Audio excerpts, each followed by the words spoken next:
co-host, Allie Clifton. He is Richard Jefferson. Yes, I am. Cheers. He is Channing Frye. Channing, where are you? Because you're not at home. I'm in Central Oregon, so I wanted to take my kids sledding and see the snow.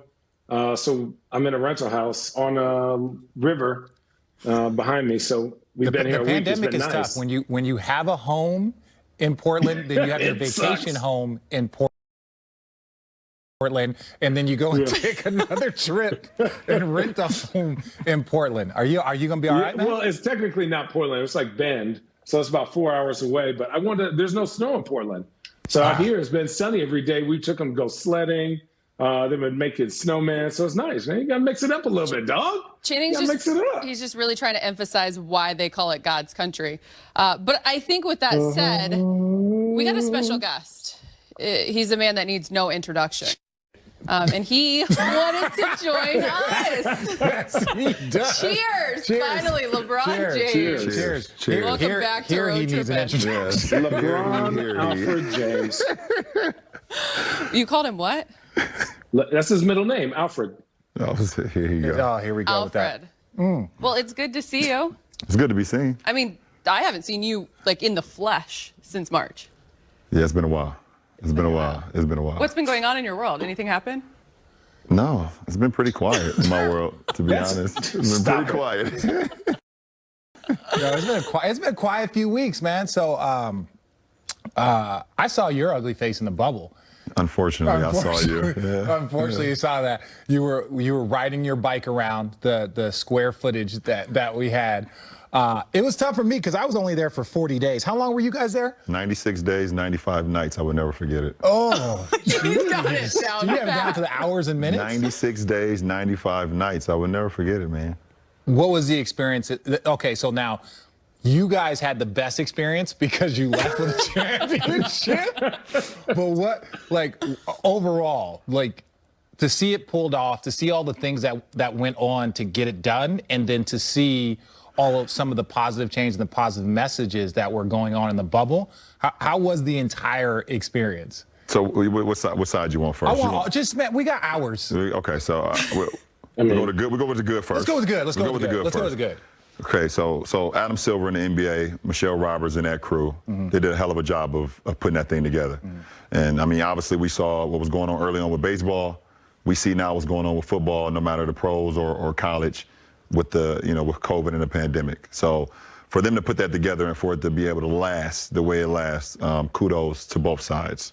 From a social injustice standpoint, us as the players to be able to use the NBA platform and us be able to go out there and speak about systemic racism, police brutality, voter suppression, everything that was going on, gave us an opportunity. I mean, obviously, we know you played for the franchise and we competed against them. Yeah. With the Warriors, they say strength is numbers. Yeah. Strength in numbers. We actually saw that in the bubble. The Milwaukee Bucks, they sat out a game. They boycotted a game because of something that happened in their backyard, what we all aware of, and we all stood in solidarity with Milwaukee Bucks. And if we'd have decided to leave at that very moment, our numbers and being as strong as we could have been would have been depleted. So as far as us being able to stick through that and be able to create some change while we were in there and speak about things that was going on in the communities and talk about things that was just affecting not only our personal lives, but our own communities and things of that nature, unbelievable. Basketball, unbelievable. I loved every part of the basketball. Besides not having fans, Laker Nation, I and the rest of the group, guys, we miss you guys so damn much. It's like, it was eerie. It's eerie. The first time, no kidding. The first time I got to watch a game, I think it was conference finals. And so I'm sitting there watching the guys run out, and they're like, ladies and gentlemen, the Los Angeles Lakers. And the guys were just joking. They were like, hey, running out. And it was like, no applause.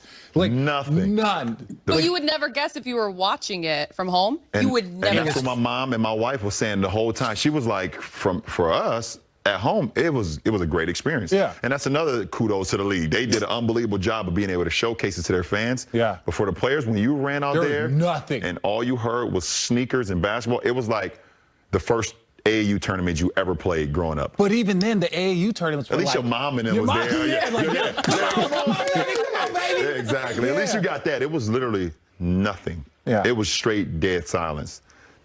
Okay, so let me ask you this then, from that standpoint, because we even talked, we had a moment where there were moments you would like look up at the crowd mid-game, emotional, you know, and act as if they were there, right? So you were huge, the one of the biggest leaders in making sure that that bubble, the restart, happened. Yeah. So when you experience all of that for the first time, were you disappointed? Were you mad? Were you like, oh my God, this is what it's going to be about? Like, how were you able to process all that? Well, I mean, it's almost the same feeling as when you first time you go to a haunted house. You get excited with your friends are telling you how great it is, and you get juiced up. You really don't realize how scary that shit is until you get inside of that haunted house. Yeah. And that's what I compare to the bubble. We were all excited to get back. We were excited to be playing basketball again. I mean, we stopped playing in March, so we were all excited. But you don't really know what you're getting yourself into until you get inside the bubble and they tell you, that right there, you cannot go outside that gate. You cannot go outside that line. If you go outside that line, the gun line boss from life, if you go outside that gun line, you will be in 14-day quarantine. And that is the last thing that you want to be. You're already inside of a bubble. You're inside of a line. You can't go outside of the gates. You can't do anything beside here. And if they tell you got to be inside your room for 14 days, that's a killer. So Shannon, could you handle? Because Shannon, could you handle? I did a week when I got in, and that was hard. And I'll talk to you. That was dark. That was dark. Like, could you handle a two week quarantine, Channing, or a week quarantine? No way. I want to say, you know what? This ain't it. This ain't it. Just get me out. I got it. This ain't it. Hang on though, because you all play on a team where you did win a title, Channing. So you know how hard that is, how awesome it is to be a champion. Would you have done it for that? Yeah, but you didn't know. Allie. I mean, no, we didn't know. But here's the thing, Allie. I was always going out. I was always like walking around, meeting somebody, doing something. I was never in my room. To somebody. Channing, this guy walks around every city we go to. Is the worst. He goes. He just walks around towns like he's not 7 foot. Why I like Golden State is because there are so many homeless people I could just talk to when you guys got tired of me. I just walk up and strike a conversation.